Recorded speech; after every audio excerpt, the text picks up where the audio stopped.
So let's get started. Hi, everyone. Welcome to our 12th Friends of Figma Singapore event. Today we have a topic that is really special and meaningful to the Friends of Figma Singapore team, and that is the idea of learning and giving back as a designer.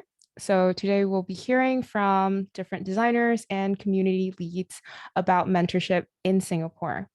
So there are talks. These talks are going to be really great for someone who is looking to get into mentoring and finding a mentor within the community. Before we begin, I'm just going to get a round of introduction done. From the Friends of Figma Singapore side, we have myself, Zoe. I'll be your host for today, and we have Pam with us today to handle the backend bits. You'll see her a lot in the chat.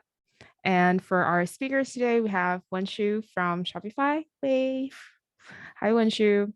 Andrew joining us all the way from London from Meta. Hi, Andrew. And Liying from Hatch. Thank you for volunteering to speak at today's sessions. And for everyone else, you can join us in the very comfy interactive file to support and send the panelists questions. So let me share my screen so that I can walk you through the interactive file. You can see my screen? Yes, all good? Cool, awesome.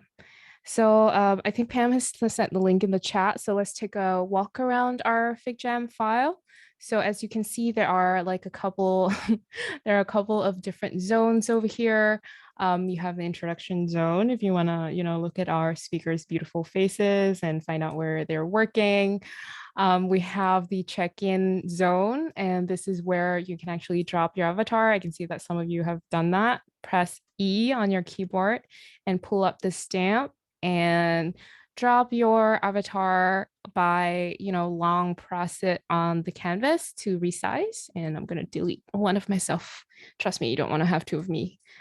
So drop myself on one of the comfortable couch over here.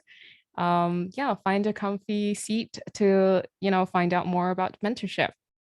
Next up, I can see Jen and Kyle high-fiving in the file already.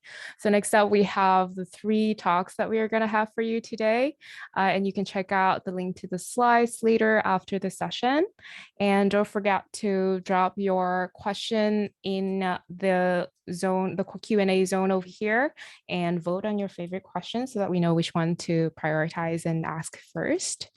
And if you move on, you have the sharing corner where if you are a seasoned mentor or mentee and you have resources that other people can reference, then, take a look and drop the resources here so that everyone can learn from each other.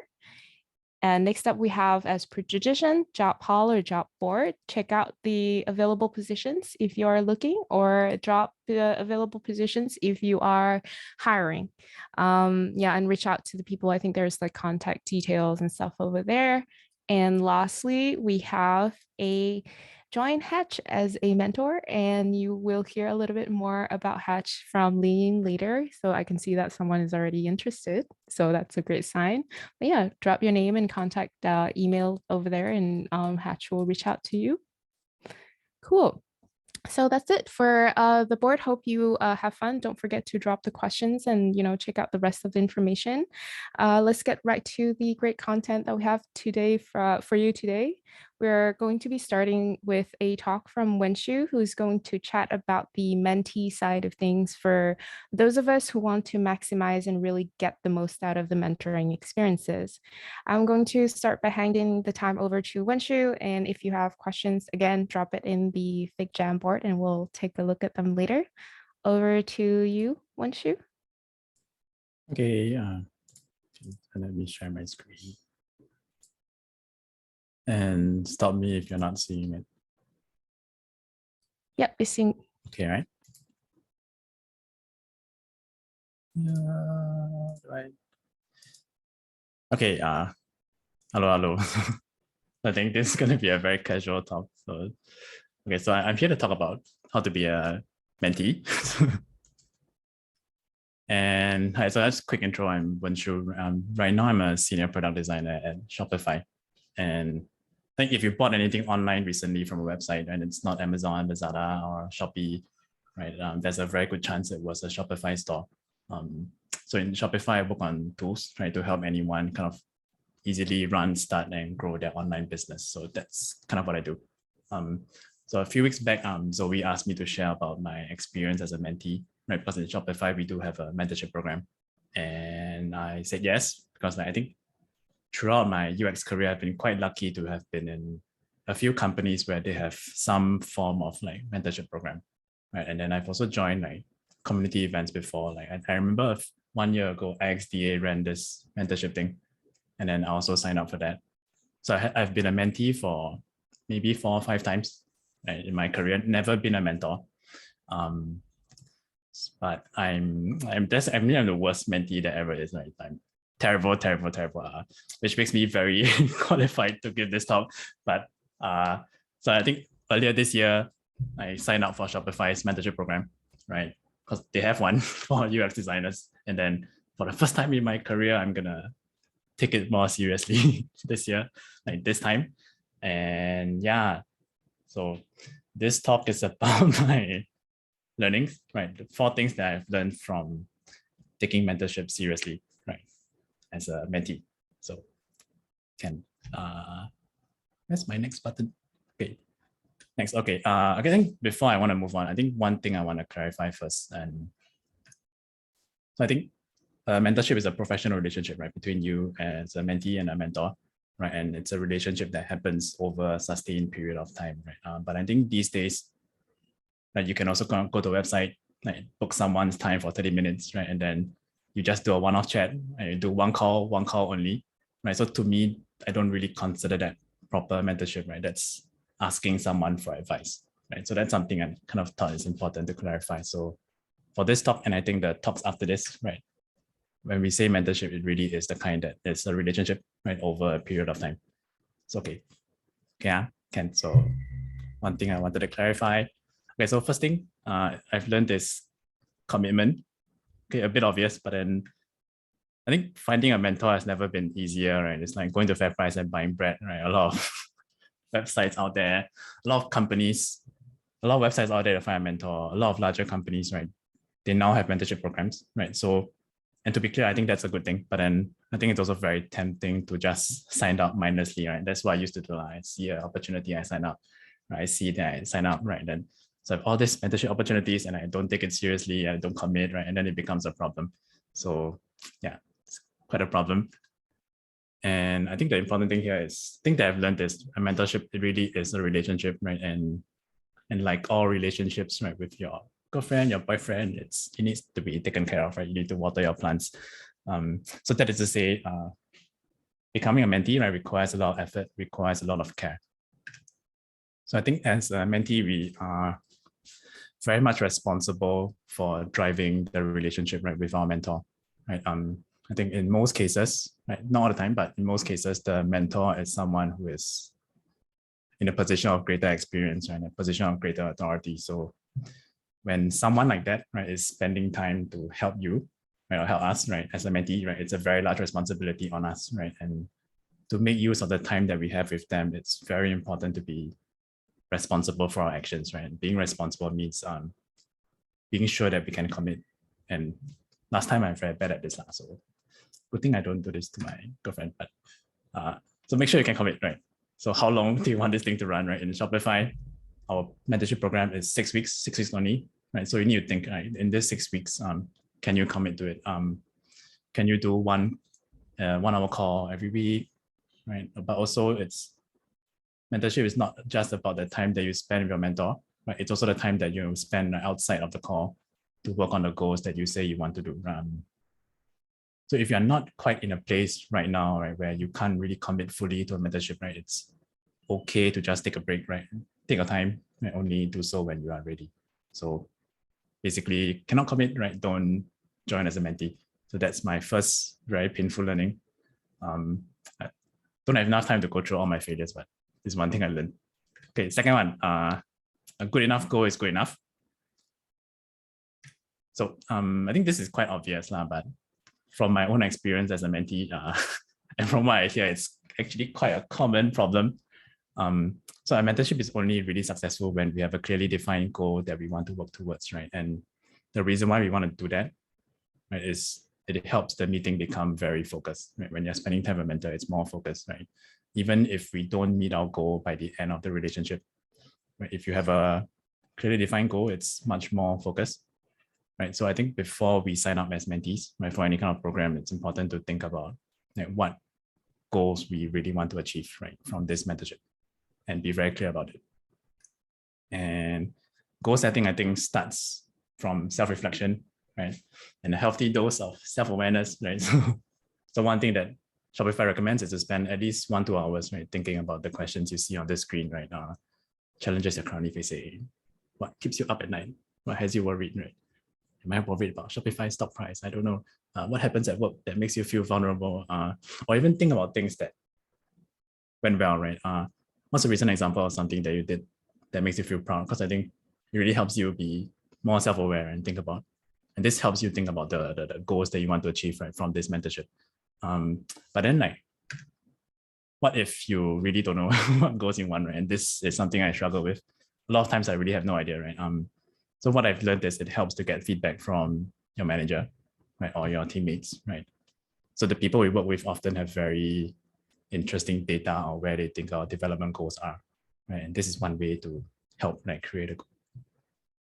And so that basically just throw all your goals. So the tip is just throw everything you can think of at the wall, like see what sticks, right? And then kind of prioritize them into 1 or 2 goals you want to focus on. And then bring this to the mentor.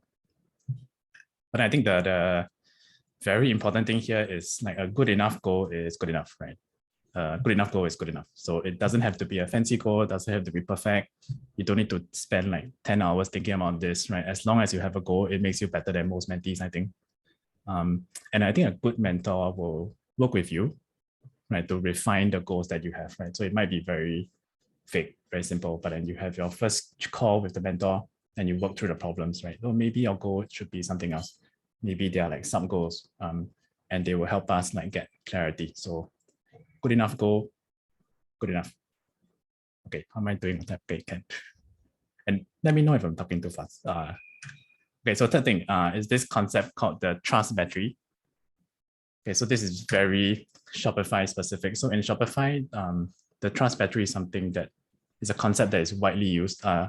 Don't quote me, but I don't know where it was invented. It might have been from Shopify, but don't quote me. So essentially, the trust battery is a metaphor for the level of trust between different people, right? Different teams, different products, right? So every relationship you have with someone has a trust battery, right, which might look like this thing that I draw with a mouse. And so when you first meet your mentor, right, and I'm just assuming you don't have a prior relationship with them, the trust battery between the two of you always starts at 50%, right? So you don't fully trust each other, but it's not like you don't trust each other. So it's right in the middle, right, 50%. And with every interaction that you have with your mentor, the trust battery either goes up, right, or it goes down. So what you want to do as a mentee, right, to make the most of a mentorship is to aim for a high trust relationship, right? And that means you want to charge your battery, right? Charge the trust battery, and you do that by positive, like through positive interactions. And positive interactions could be, and some of these can be quite obvious, right? But investing in knowing your mentor as a person, right? So it's not just someone to go to ask for advice. They are human as well, right? Talk about life, right? Talk about their cat. Spend the first 5-10 minutes, right, of every one-on-one just chatting, right? And then everything else that's also quite standard, right? Being reliable, show up on time. Right? I'm usually late for my mentor calls. Be accountable, right? When you're saying to do something, right, actually do it, right? Be present, right? Just listen, pay attention, take notes, right? Clarify any doubts. So every time you do this, right, then you charge the trust battery over time, right? So 50%, 60%, 70%. And the more you trust each other, the better the relationship, the more effective it can be. And of course, the opposite, right, would be if you don't do that, right, you miss your calls, right? You're rude, right? Or you don't invest in knowing each other, right? Then the battery goes down, right? It starts becoming negative, and we don't want that. And I'm talking about this kind of thing. It's quite cool because the trust battery is a very effective metaphor to gauge the quality of your relationship with your mentor, right? And you can gauge it without being too personal, right? So it's like if the mentorship is not working out, right? It's not about you, it's not about me.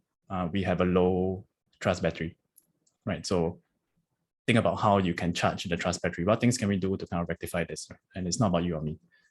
So periodically think about your trust battery with your mentor and do what you can to kind of like keep it charged, right? Because if you don't charge it and you use the battery over time, like slowly it will go down, right? So you kind of need to like over time, you need to always be doing something to make sure the battery is charged. So this is trust battery, something we talk about a lot at Shopify for almost everything, like every relationship, every project, every team. And next, okay, last one. Okay, I think all my points are quite obvious, but two things are tell people, right? So you've committed, have your goals, you start talking to your mentor, you build a trust battery. At some point, you're gonna do something and you will make progress, right? Or maybe you don't make progress, but hopefully you're doing something, right? Responding to your mentor's advice, doing something about your goals. And it is very important that your mentor knows, right? So the biggest mistake that I've always done in the past is either I'm lazy and I don't do anything, right? Or I do something, but then I don't tell the mentor, right? Then it's like, hey, what happened? So yeah, two things, tell people, right? Otherwise it didn't happen. Super, super true if you work in a remote company, right? Because you're not in office anymore, right? Now, no one can see if you're sleeping or doing something. And so at the start of every one-on-one, right? Maybe before every one-on-one, like find time to update your mentor on what you've done, right? Since the last time you met, right? What do you do? What do you achieve, right? Is there anything that can be measured, right? But also importantly, like any reflections or learnings that you've had, right? And alternatively, if your mentor doesn't mind it, right, you can like send them Slack messages, right? If you can, right? Just drop them messages every now and then to keep them in the loop, right? And in a way, this is very similar to how we should make sure our managers are aware of what we're doing, right? I think it's the same kind of relationship, right? Unless you have a very bad manager, it is extremely unlikely that mentor actually knows what your day-to-day is like. So for your relationship with your mentor, it's super important to keep them in the loop and updated. But the big problem, right, and this is a problem that I struggle with even today, right, is I get very paiseh about talking about my achievements. What did I do? You know, I hate it. I really, really hate it.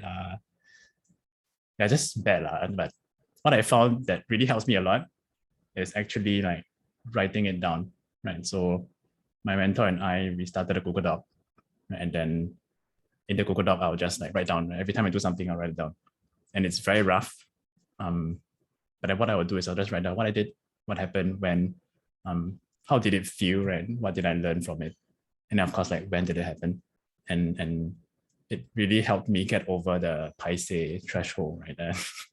Right. And then before your one-on-one, right? And then I'll just share the Google Doc with them and then they can read through it before the chat. And it's not intimidating anymore. It's not embarrassing anymore. And the bonus benefit is we have a record, right, over time of the progress that I've made. So this is a useful tip, right, if you struggle with talking about your achievements like I do. So yeah, two things, tell people. Otherwise, it didn't happen. It shows progress, right? Demonstrates progress to your mentor. I think it helps them understand how you're doing, right? And how to best support you in your next steps. If you don't tell them what's happening and it's a one-way conversation, it's not going to be an effective mentorship, right? And doing this also makes the mentor feel good about themselves because as a mentor, they want to see the difference that they are making. So if you don't tell them anything, they don't know what's changing, right? So this also builds your trust battery, right? Which I just talked about, right? And then helps with the relationship. And yeah, so that's the 4 learnings that I've had. So how to mentee? Number 1, commit. And number 2, a good enough goal is good enough. Think about your trust battery. And then do things, tell people. So yeah, thank you. Nice. You're very good at summarizing things in like really memorable short sentences. I love it. That was great. Thank you so much for sharing with us on how to be a good mentee. I especially love the trust battery and analogy and using that to keep top of mind how to build positive interactions with mentors. A quick question: do you use that to measure the trust level between you and your significant other? Yes? No, No? only in Shopify. Not bringing work home, I see. That's great. Okay, cool. Let's give him some encouraging emojis in the chat or through Zoom reactions and thank him for his time. Thank you. Thank Thank you so you. much, Wenshu. Next up, and it was really on time, by the way, just to note. Next up, we have a talk by Andrew from Meta, and Andrew will be speaking from the perspective of someone on the other end of the relationship, the mentor. Andrew has been mentoring with Hatch since 2019, and today he will be speaking a lot about how he got started and what to do if you are looking to begin mentoring. I'll hand the time over to you, Andrew. Hey, great. Thanks so much, Joey, for the introduction. Let me start sharing my screen. Okay, and then with this, you should be seeing my screen. And let me start my presentation. So hey everyone, my name is Andrew, and as some of you might have heard, I'm actually in London, and you might be wondering, okay, why is someone in London speaking in Friends of Figma Singapore? So yes, I was working in Singapore for the past few years, and I just moved to London to join Meta earlier this year, and hence why I'm in a different time zone. So for today, I'll be speaking about my mentoring journey with Hatch. And before I talk a bit about myself, I just want to give a bit of introduction about who Hatch is and what Hatch is about, right? And later on, we'll have Liying speaking more about what Hatch does as well and how you can get started mentoring with them. So Hatch, essentially, they are kind of like a social enterprise where they aim to teach students skills centered around like digital marketing and UX design. And the particular program that I was kind of like a volunteer mentor for was their flagship program called Immersive Plus, where they kind of teach at-risk use or like disadvantaged use skills in digital marketing and UX. And they were looking for volunteer mentors to kind of like mentor these youths through their 10 weeks program. And how I kind of got started was that, I saw their advertisement in USSG about 3 years ago, and I kind of got interested and I dropped them a message. And since then, I've been mentoring with them. I've taken a break since I moved to London. But yeah, I just want to share my perspective of like me mentoring within like this context, right? How has it been so far? So I've mentored a few mentees with Hatch, and over here you see is one of my mentee, her name is Sharifa. And it was a very great story to tell because ever since she went to program, she has gone to study design in LaSalle as well, and it's just very encouraging to see like the growth of the mentees. So yeah, that's a bit of background about Hatch and what mentoring at Hatch is kind of about. And back to a bit about me and why I decided to mentor then. So a bit of background about my career, right? I started studying digital animation in my poly times. I got diploma in it, went to national service, and then started my career in an agency, then moved in-house into Grab. And just earlier this year, I made my first international move to Meta, right? And a lot of times when you go into, say, places like LinkedIn or you hear stories like this, you'll be like, wow, okay, someone's career is like this smooth sailing diagonal line. And sometimes it becomes like this scenario where you start comparing yourself and becomes like this comparison point situation, right? But actually what you don't really see is like, life is just full of like curves and tears and obstacles. And people just don't talk about all these stories. They don't talk about all the hardship they're facing. They don't really share all this upfront. But I think it's really important that, we acknowledge this, right? Because all these questions that you have, all these obstacles that you have managed to overcome, right? These are all very common questions you will be asking, you realize that people around you will be asking.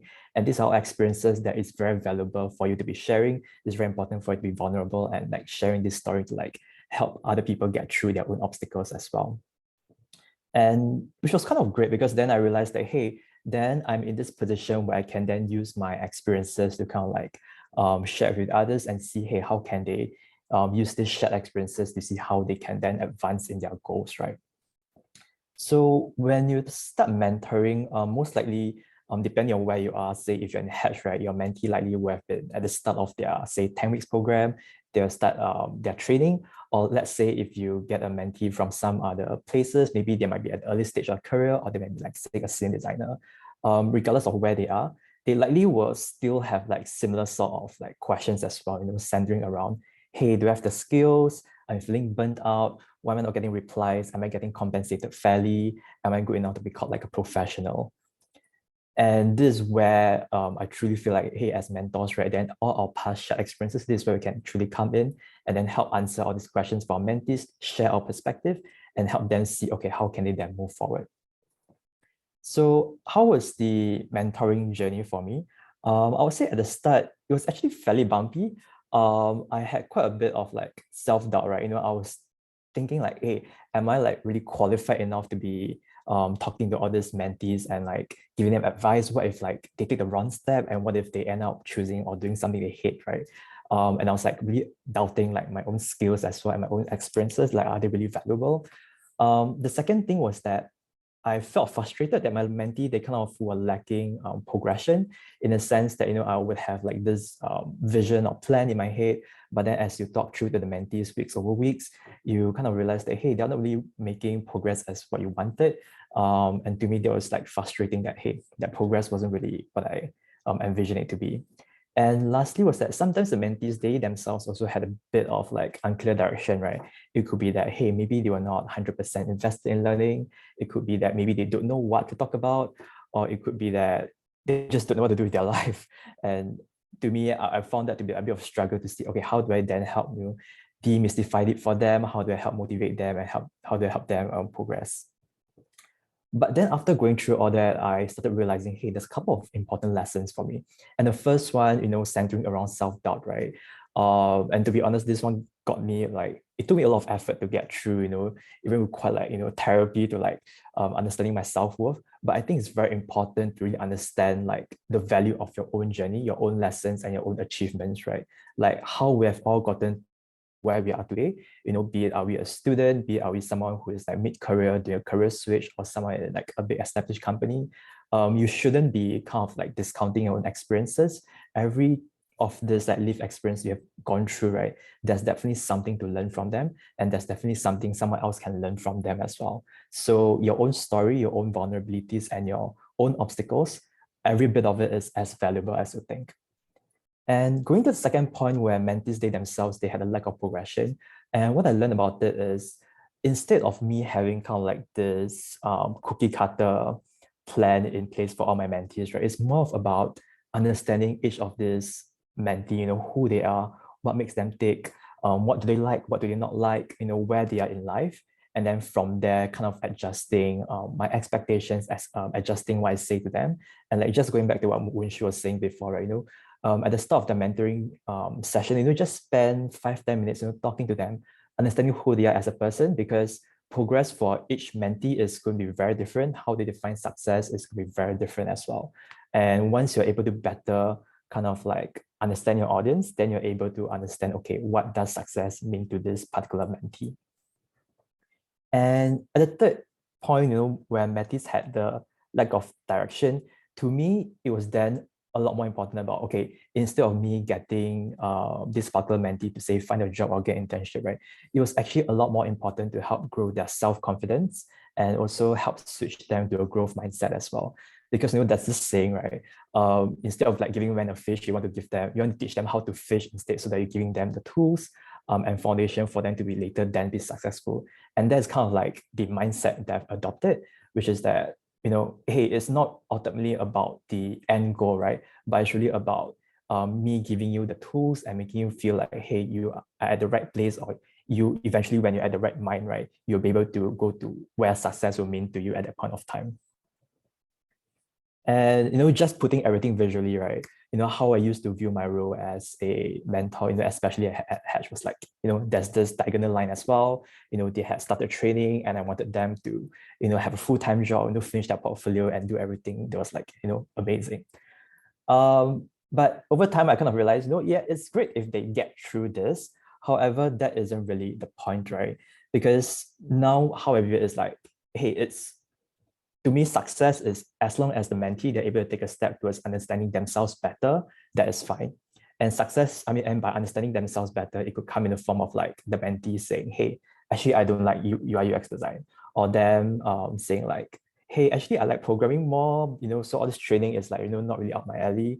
Or like them, finishing their portfolio, right? I think all this represents a step towards them understanding what their skills are, what do they like, what do they not like. And to me, that is a form of success. So maybe, you know, if I were to go through, say, a 10 weeks program with my mentee, and like what I can contribute, right, is them actually saying at the end of 10 weeks, like, hey, Andrew, you know, thanks so much for your 10 weeks. But I actually kind of realized that I don't really like UX design. You might kind of view it as like, hey, it wasn't really a success, but to me, I would view it as like, hey, at least now you know what you don't like. You at least now you have the skills to, say, do some basic designs, right? And I think that's very much as important as finding out what you like as well. And maybe this particular mentee will then grow up, and as life progresses, right, they might eventually get a role somewhere else, or find their career some other years later, right? And I've only played like this small part here. And to me, that is perfectly fine. And now that I frame it this way, I think like being a mentor is a lot more fulfilling then, because another way to look at it is also like, you know, my role as a mentor is not to come into the mentee's life and create this big tsunami of like change and help them figure out everything and gain enlightenment, right? That is impossible. And that's not a goal you should set for yourself. But instead, it's more about, hey, you coming in and creating all these small ripples that would then help and guide them towards where they need to be in their life, you know, at this point of time, or maybe 5-10 years down the road. Because, you know, we're all going through this chaotic thing called life, right? So it's just here to guide you and tell you, hey, what I think could be the right thing for you to do. But if not, you know, take it with a pinch of salt and see if it could be applicable to you in 5-10 years time. So yeah, that is how I've kind of grown as a mentor as well, and kind of like my experiences with it. And you know, if you're stay with me till this time and you're still interested to get started as a mentor, especially with Hatch, here are some tips I would say could get you to get started. Number one, of course, is to understand your audience. You know, sit down, understand who your mentee is, ask them questions about what they do in their downtime, why are they here today, what do they aspire to be. If they have no aspiration or they don't know what they want to do, that is fine as well. Just talk about what gives them joy. Is it gaming, or is it something else? Is it watching a TV? And try and just like, you know, pick their brains apart so you can better understand, okay, what else can you, what other advice can you like provide them? The other one I think very important for a mentor as well is to really set boundaries and expectation. And this really, for me, it comes in the form of like two ways, right? Number one is setting expectation on how much impact I'll make as a mentor. You know, like I was mentioning just now, it's not about coming in with this like tsunami of change, but it's about here to make all these little ripples. And when I have that mindset, I think it calms me down a lot, because then I know that, hey, my perspective is just being one perspective in the mentee's life. It's okay if the mentee does not find my perspective to be something useful, right? Because something that I always encourage my mentee to do as well is to also get multiple perspectives, so that they're able to have like a more holistic like thinking about that particular issue. The other thing about boundaries is also setting clear expectation with your mentee, like, okay, how do you want to be contacted? Are you okay with being contacted, you know, say on the weekends, or do you actually only want to be contacted after working hours? And thirdly, it's also understanding like what kind of mentor you are. So like one example I could give is that recently I hired this personal trainer, right?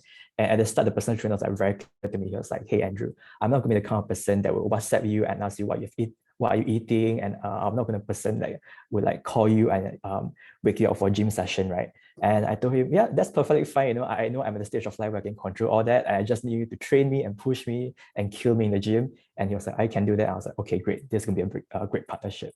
So setting boundaries and expectations.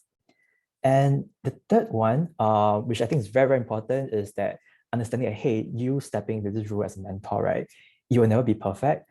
And that is fine, because being imperfect is kind of like perfect in itself, right? There's these two quotes that I always love. Number one is, you know, to live a creative life, you must lose your fear of being wrong. And the second one, which just escaped from my head, is something about you can never be perfect, essentially. And what I really love about this quote is like, we as humans, whenever we start chasing perfection, right, it just end up being this game of like you kind of like doubting your skills, because you are setting this unattainable goal for yourself. So know that, hey, even if you have the shortcomings, even if you have like mistakes, it's fine, because I know that you as a mentor, you will learn from them, you will look back, you will reflect, and hopefully you'll grow as a designer, as a mentor, as a person as well. And hopefully you'll have fun too. So yeah, that's all I have to share, and hope you all manage to get some takeaways from this. Thank you so much. Thank you so much, Andrew, for sharing so openly about both the rewards and challenges of mentoring. I love the vulnerability in your talk, and I think it's important for us to know that we're kind of all in this together, and all of us have moments of self-doubt.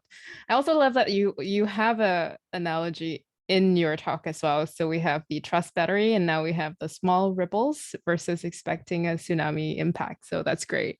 Let's give him some encouraging emojis again. And thank you for his time. Remember to send in your questions in the FigJam board, and we'll be going through them shortly. Thank you so much, Andrew. And we are on to our final speaker, Liying from Hatch. Liying runs a social enterprise in Singapore that teaches students about the UX design industry.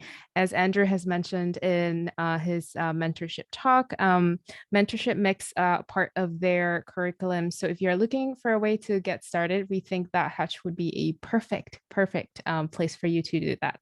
All right, Liying, the floor is yours. Thank you, Zoe. Hi, everyone. Okay, let me share my screen. Okay. So, hi, everyone. I'm Liying from Hatch, and I think I'm gonna be like sharing a little bit more about like my experience like being running Hatch as well as the programs that we have, and also being that middle person that links between like the mentors and the mentees. It's quite interesting to like be that person that like talks to both sides of things also. But before I go into that, I'll just like briefly share about Hatch. I know like Andrew did sharing for me. Thank you so much. But I'll just run through quickly what we do. So basically, Hatch, I hope it's not too noisy here. I'm in like the training space and the students are like running around. But if it's noisy, let me know and just pop in a chat and then I'll just repeat myself. But yeah, so basically what Hatch is that we are an impact-driven organization.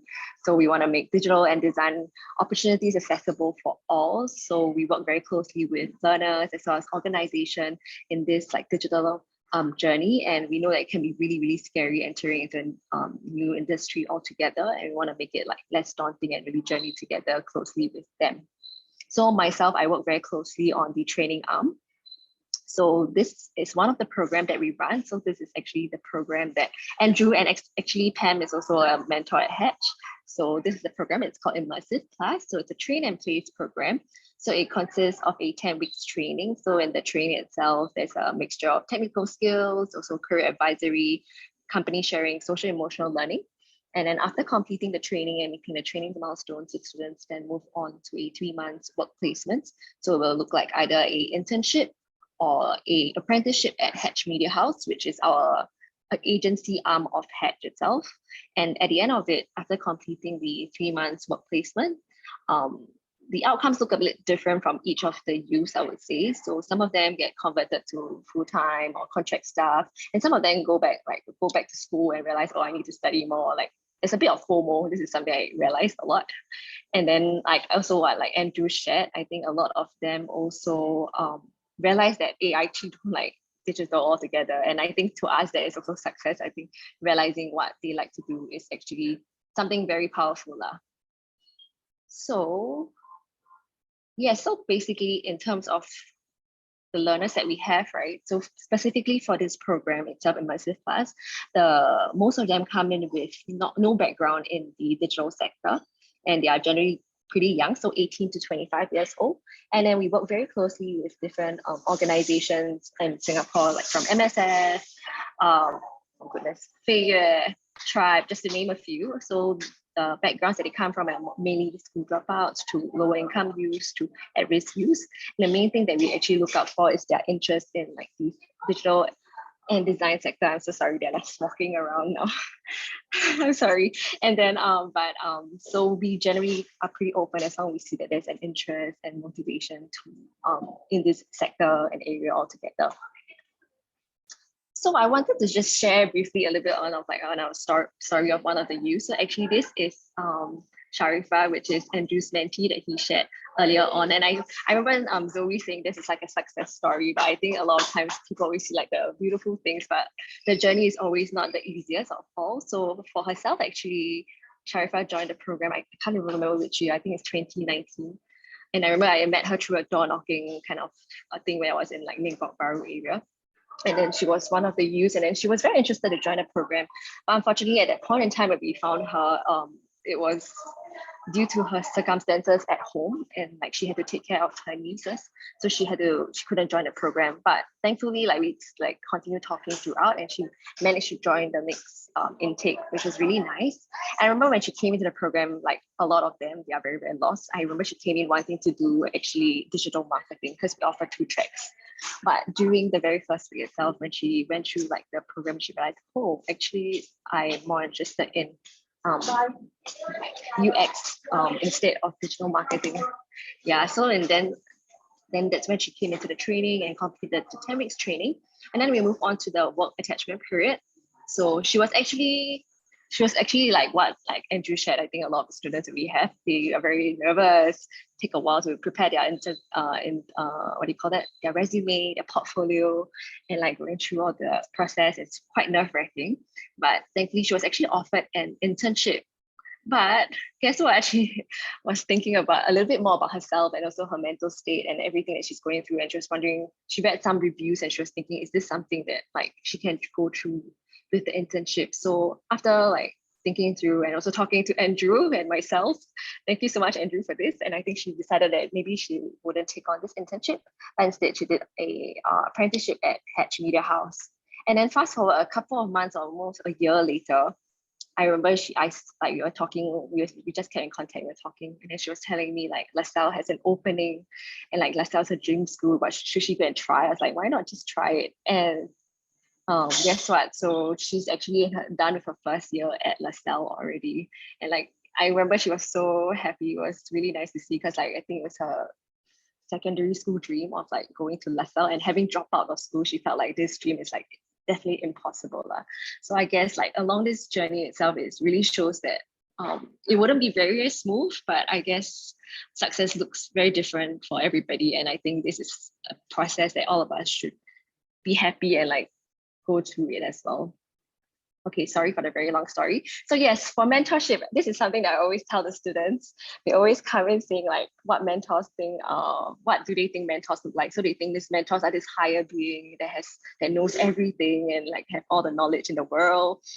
But then a lot of times I hear, on the other hand, the mentors telling me, oh my gosh, I'm like first time mentoring. I don't really know, am I saying the right thing? Am I telling the right thing? So we always tell the students from the program that, hey, actually all the mentors, is not as like scary or like amazing. Okay, you guys are all very amazing, not saying you're not amazing, but it's not as, they're just human, just like you guys. I always tell them that the mentors are just like a friend, maybe just a slightly older friend with a little bit more experience. That's how I usually tell them, and say, try to see this mentorship like a friend that is here to want to guide you and treat each other with respect as well.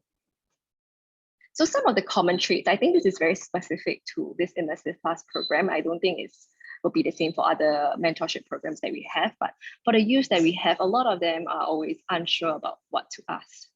They are very, very lost. Sometimes they are wondering, is their question stupid? Or sometimes they just have no clue like how to go about it, because I think it's also a very new thing for them. So like usual mentorships, the mentee takes on the lead for all the discussions. But when it comes to immersive class, sometimes we do ask the mentor to take on a more active role also, but this is more specific to the immersive class program. And secondly, I think due to the nature of this program, whereby they are learning something new in a very new environment, they are generally pretty stressed, and like they just don't know how to manage this stress. It's quite a common thing that we get. And another one is that they're always very lost. It's a very common thing also, and navigating with them like through this journey is actually super important. And I think it's okay that it takes a while. And I think sometimes mentors also may get frustrated along the way, or just very lost as to how do we guide them better as well. And last but not least, they're always pretty uncomfortable and awkward. Yeah, so this one, I generally like the Hatch team do sit in, especially the first session. So we try to like break the ice and make everything okay. But I guess it's always this barrier that they see like, hey, like this mentor is this higher being kind of thing. So this is quite a common trait that we always see. So I kind of like broke down a little bit more in terms of the type of mentees that I have seen over the years of running Hatch. So the very first one is the lost mentee. So some possible approaches that I think that will work for them is really getting them to understand a bit more about themselves, like guiding them to figure out what are their strengths, what are their weaknesses, and also based on that, deciding which areas of personal developmental skills that they want to work on and harness. And from there, take it step by step to where they want to go in the bigger goal itself of their life. And then we got the other type of youth who's very motivated, but at the same time, they're also very unsure of what to do. So they get a bit stressed as well. So I think this one, my take on this, I usually, when mentors come to me and ask them like, what's the best way? I would, not best way, but like some approaches for this. I think just understanding in terms of like this current strengths that they do have, and also thinking a bit more in terms of the different interests that they have, and seeing how these skills could be transferable to a career altogether. And secondly, I think importantly also is that exposing these mentees to different kind of industry and really learning a little bit more, not just like besides reading online, you could be talking to people in industry, going for work fairs, things like that, sharing all these opportunities with them. And then the last one will be the motivated ones, and they're quite sure of what they want to do. I think this one is pretty straightforward to them. So it's really diving deeper into the industry altogether and sharing the various aspects of things. It's like, I think a lot of times we think that as mentors, you think like, oh, this industry is as such. But I think when you're very new to it, there's a lot of things that is very new to them. So like for our case in Hatch, we do company visits and sharings. And I think all this kind of things, sharing on our day-to-day, what do you guys do, what are the challenges you face, things like that will be very helpful. And also mapping out areas that you think would be helpful for them to prepare for the industry would definitely help a lot as well. And then moving on to the last part is just showing a little bit of the mentorship styles. This is just suggestions that you guys can take note of. I think it doesn't have to be one pillar, it could be a mix of all. So some of them focus very much on the skills development part of things. So I think this will be very, very helpful for those who are especially lost, or those who are working towards a goal and need to work on certain skill set. And then networking, they are really, okay, I'm just speaking for the immersive class students, they are not the best at this. And I think sometimes they don't see the value of it, and like branding themselves and things like that. So this is actually quite an interesting and important point to do also. And then thirdly, it's also problem solving. And also when it comes to any problems that they face, sometimes they get really stressed, and how do they work through the stress, and also communicating what's happening also. And then last but not least is more towards career preparation. I think this one is very, very important and gets the youth excited also. What's the industry all about, and anything that they need to know in advance, and just having more conversations about this all together. So yes, so if you guys are interested to mentor, you guys can go to the Fig Jam, and then I think it's towards the bottom left. You can just feel free to just pop in your name and your email, and then after this call, I will just follow up with you guys and share more information. And if you guys have any other questions in general for like collaborations, we're always on the lookout for like UX designers to work together in different ways. You can feel free to like drop me an email, which is liying@hatch.sg. Thank you. Thank you so much, Liying. That was awesome. I love the, like, you know, the types of mentorship or mentoring, like archetypes and mentees archetype. I remember coming to one of the portfolio showcases at Hatch and was very impressed by the quality of the work of the students. So great job. And also, I think Andrew, I met you like the first time there as well. So I was really impressed also by the supportive vibe from the mentors. Again, I love your analogy that mentors are just older friends who have a bit more life or work experience than you. So thank you, Liying, for sharing about Hatch. And again, if you're keen to sign up as a mentor, drop your contacts in the FigJam file. Cool, awesome. So thanks once again to all of our speakers for sharing on the different aspects of mentoring designers or young people who are interested in design. Let's get right to the Q&A for all of our speakers. I think Pam has sent the FigJam file in the chat, and let me share my screen so that we can take a look at all of the awesome questions. I can see that some of us like doodlings while listening to our speakers, so check that out as well. Cool. Okay, let me see. Let's get started with one of our highest voted question. What is an example of a good mentorship goal, or what is the outcome of a mentorship? What does an effective mentorship goal look like? Wenshu, do you want to get started with this one? I think a good one. I think a good one is just good enough to bring it to a mentor, right? But then I'm assuming we mean a good mentorship goal after talking to the mentor. So a good one would be like something that you can measure, I think. Right? You must be able to measure it. So my personal goal, one of my goals with my mentor is so I've been a senior for a few years. I don't know what's next for me. I feel stuck. Right. So that was the question that I brought to my mentor, right? Which it's a very difficult goal. Right. Then in the end we kind of broke it down to like little things, right? So one of which is like I need to learn how to be better at advocating for myself. Right. And then this one is very measurable right now. Okay. It's about saying yes when there's a talk, right? It's about posting more in like global Slack channels, all these things then can measure. Yeah, so I think that's a good example.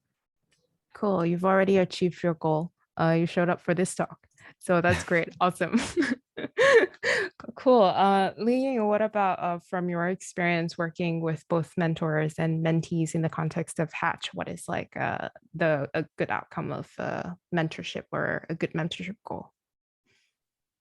Typically, when I get the use, I'll get them to like think of like the SMART kind of like SMART, and like think of it in that sense of like just one thing that you want to work on and not be too ambitious and do like too many things, and what is really achievable based on the timeline that they have. So I usually just ask them to think of SMART, and then from there, like they'll show it to me and like say, like, is this really what you want? And then we work on it together and see whether it makes sense. And evaluating also along the way that their progress. I think that's pretty important also. Yeah, I think setting goal is one thing, but also like being able to measure it, like Wenshu says, on also and using SMART and how to write like a good SMART goal as well in order for you to be able to track it is very important. Great. Andrew, what about you? Like what goals have you set with your mentees that you can give an example of? Right, I think a good goal is always something that's very personal to the mentee, right? We know what is it that they require at that moment. It could be, hey, give me 3 project ideas that you think you might be able to be interested to execute it. And it could be like, hey, by the end of this mentorship session, we will have a portfolio, or it could be like, hey, by the end of this mentorship program, we will have internship lined up for you. But I think at the same time, you don't really have to limit yourselves to anything that is, say, typically part of your job. It could be like, just wanting to talk to a mentor about burnout, or wanting to talk to a mentor about switching careers. I think those are also good things to talk about, and there's ways to measure and see how we can set goals based on that as well. That's cool. Yeah, that reminds me of what Liying shared earlier about, the different pockets like career prep or like professional skills development topics that you can talk with your mentees about as well. Cool, awesome. I think I'll jump to this question because it is kind of relevant. I think we talked a little bit about what is a good goal and also mentioned about like tracking SMART goals, right? So how do you keep track of mentees' growth, and which signals do you usually look at to know they're actually making good progress? Andrew, do you want to take this one? Right. So I think for me, sorry, just distracted by the question on the left, but the answer is yes. So for me, I think one good way to keep track, I think there was also mentioned just now, is just having that particular document, just list out, hey, what your goals is. And then every week, one thing I like to do, even as a mentee as well, after every session, my mentor is just to list down, say, what are the 3 things I've learned, what are some of the action items that I should be doing this week, and then what are some of the things I should like check with my mentor next week as well. And it's just periodically reviewing that document and seeing how is the document growth, how is the mentee feeling, and as the week progresses, are they advancing towards their goal as well? Yeah, I think that's why Wenshu, you mentioned something earlier when you talked about how, if you just reach out to someone once, it's more like asking for advice, right? Mentorship is something that is a bit long-term, and that's one of the ways that enables you to keep track of growth, which is that you have that regular meetings where you revisit your goal again. So what about in your experience? How do you, regularly keep track of your own growth as a mentee at Shopify? I think it's just that Google Doc that I shared just now, then like very poorly documented, very poorly formatted, just dumping things there, right? But then like it becomes a living document that tracks like everything that has happened over time. Mm. How do you know you're making good progress? Ticking off all the tasks on the doc. I think it's checking in with the mentor, right? And then see if it. I think I know when I speak with my mentor, and then like find out. Yeah, so it's really relying on them. But I think as long as we are kind of, it starts with the goal, right? As long as the goal is very clear, and then your next steps are very clear, then it helps to be, and it helps that you're a bit clearer about whether or not you're making progress. Do you ever like feel frustrated if you're like, or have you ever like felt like, oh, I'm not making like fast enough progress or good enough progress? All the time. Okay. But I think got progress can already. Okay. It's what the good enough, right? Good enough goal, good enough progress. Cool, awesome. Liying, what about you? Like in your at Hatch, like do you often check in with the mentor-mentee pairings, and how do you kind of keep track of the progress of both the mentor and mentee? So we definitely have a document, like we kind of track things down. So we use the Miro board to kind of do it. But sometimes the mentee is a bit lazy, so they don't update as often. So we try to bug them a little bit more on this part. So we actually spend quite a bit of time like reviewing what was spent on like talking the previous session. And then we also have like some check-in questions at the start, and then we also have checkout questions kind of thing. And then getting them to like really be more mindful and noting down everything. And sometimes like the mentors also really super helpful and will like type in as well and chime in and help with the notes and things like that. I think tracking progress, it will look a bit different from each individual and each mentor, so depending on the style itself. But I think a lot of times it's talking about it with the mentee and asking them how do they feel about this like thing, that the goal that they have set, and do they see any progress themselves? Yeah. Cool, awesome. Okay, so you mentioned checkout questions, right? What are like some of the examples of checkout questions? I think we ask about like feelings things. Do you have any questions or anything that you learn? Anything is clearer for you today? That kind of things. Sometimes they have nothing to say. It really depends on each individual, but it's a lot of times like anything that's clearer for you after going through this session, or do you have any questions? Like one question. Yeah. I think even to like reflect on those questions is a muscle that you need to build as well, right? Like I feel like even for me at this point, I'm still like, okay, maybe I need to like actually set a time for myself and force myself into, reflecting on my work and growth. So yeah, I think asking those questions at the end of the sessions also, help people start thinking about it, because we never really have the habit of actually like at the end of our day, reflect on all the things that happen, or reflect on like what we learned on that day, right? So yeah. Cool. So next up, I see there's another highly voted question. I think this one, yeah. So without a formal mentorship program in your organizations, like what you have in Shopify, or I think in Meta, how do you go about finding a mentor for yourself that has, maybe more of the org context? Because when you kind of find mentor outside of your organization, they might not have the organization context or the product or the project or the org structure context that they might have if they're sharing the same organization with you. So without a formal mentorship program, how do you go about finding a mentor? Andrew? Right, I would say from two perspectives. One is like if you're searching for someone inside the company, right? Maybe one thing you can do is just have a list of say designers or say stakeholders that you really look up to and you think you want to learn a thing or two from them. Just reach out to them and say like, hey, I've been following your work and I just want to have like a one-to-one chat just to get to know you better and learn about how you operate as a designer, as a PM or as an engineer, right? And just get to know them. And then maybe during that one-to-one chat, you can kind of like break the topic of like, hey, I'm looking to grow in this particular area that I observe and think that, you're really great as. Is it okay if we set up like some recurring or bi-weekly one-to-one session just for us to see how I can work on it?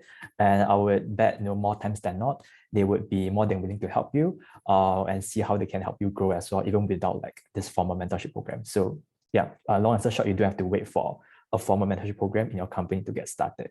However, if you're looking for someone outside of organization, I think maybe one thing you can do is get mentors from companies with kind of like similar qualities, right? So for example, if I was back in grad and I wanted someone who kind of understand the org structure but was not in my company, maybe I might go on ADP list and then search for mentors who are in companies of the same size or have the same design team size.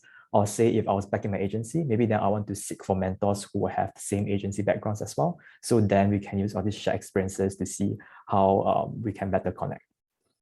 Cool, awesome. Yeah, I think someone actually told me before about reaching out to a mentor that the worst thing they can say is no. So then if they say no, then you can just reach out to the next person on your list, So yeah, cool, awesome.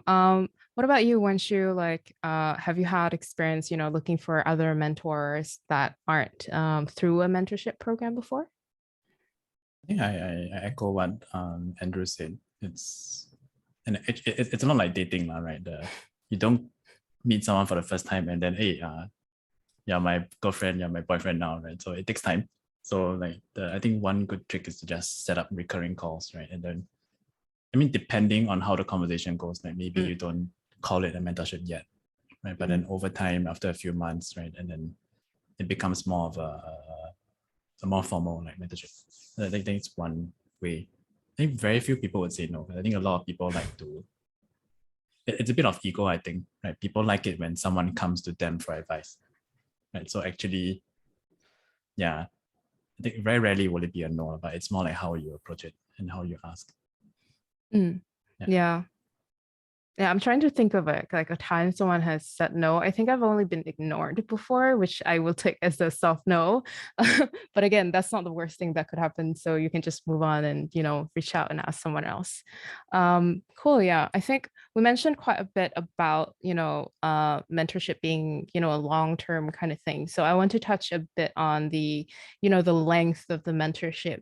Liying at Hatch, how long is the mentorship program, and how did you kind of come to determine that that's like the right length for mentorship program?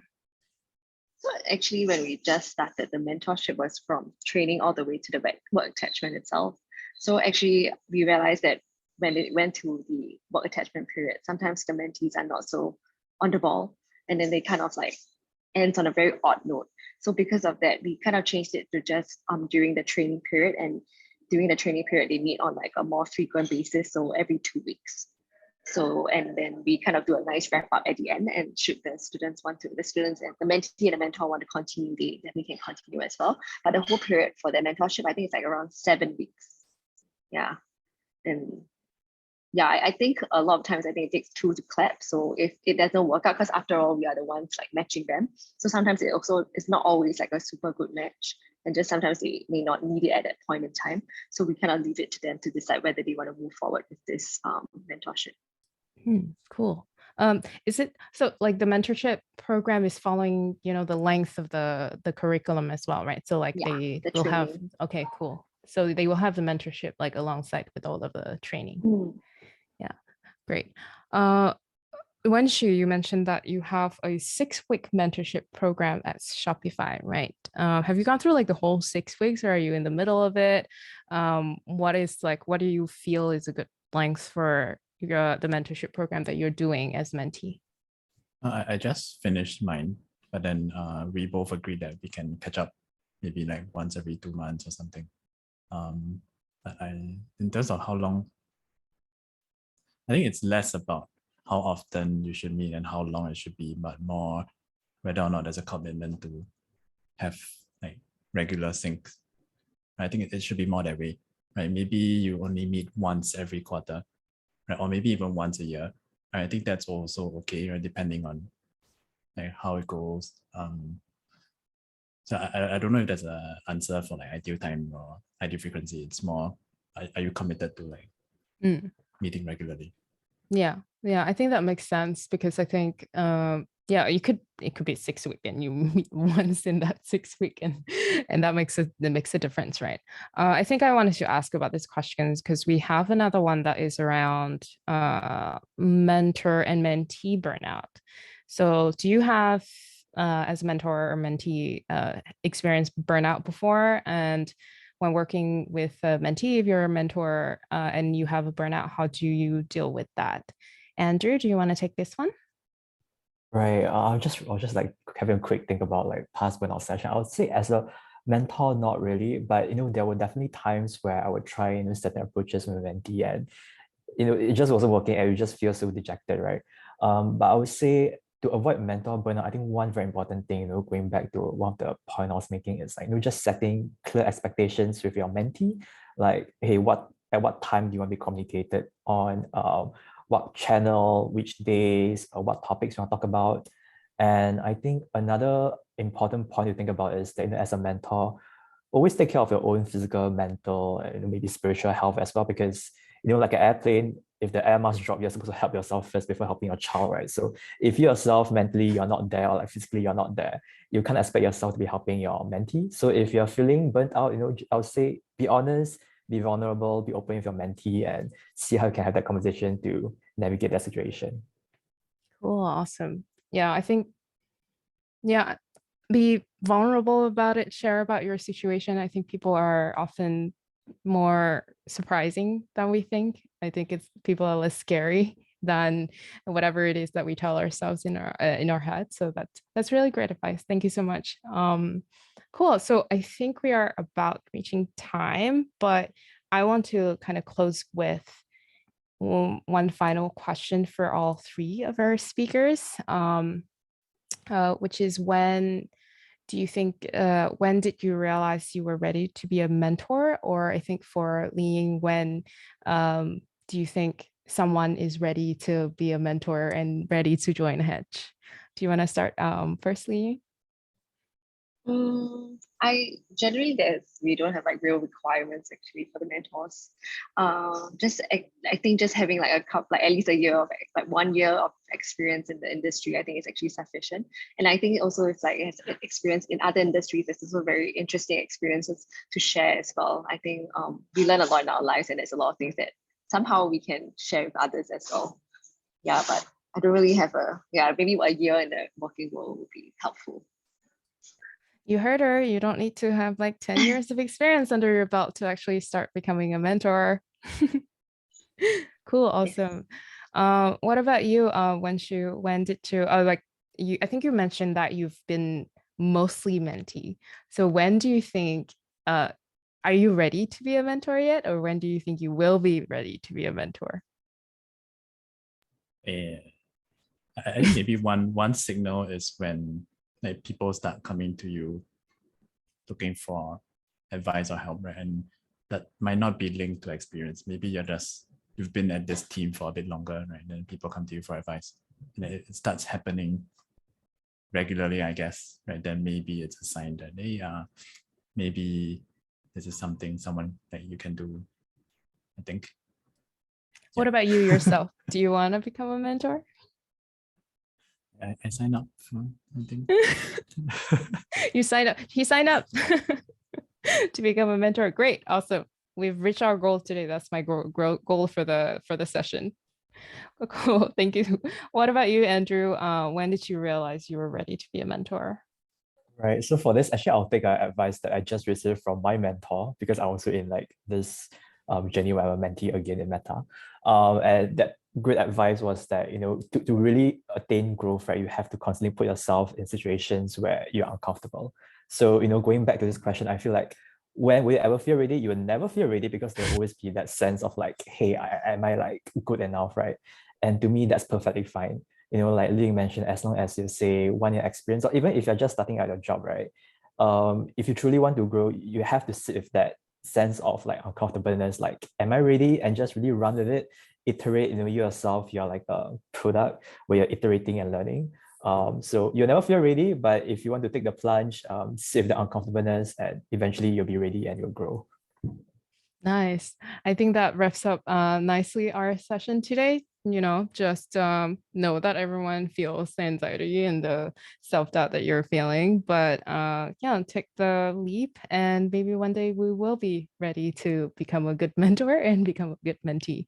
And with that, we are almost at the end of today's session. But before we go, we just have a few things to share with everyone.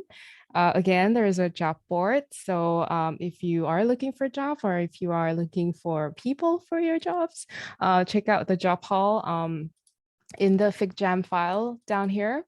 And next up, if you are interested in to start mentoring, oh, I love this. Awesome. Thank you so much for everyone who like dropped their names here. But yeah, if anyone else wants to join Hatch as a mentor, and trust me, it is amazing. I've checked out the workshop. You have awesome people like Andrew and Pam here who are also a part of it. So it's super meaningful.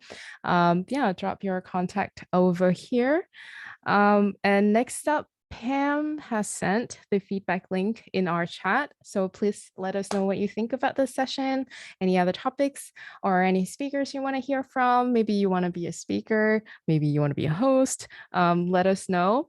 And lastly, we also have a Discord channel where we everyone can hang out and support each other online. So join us on the web. And now we're finally at the end of the session. So thank you everyone for joining us tonight.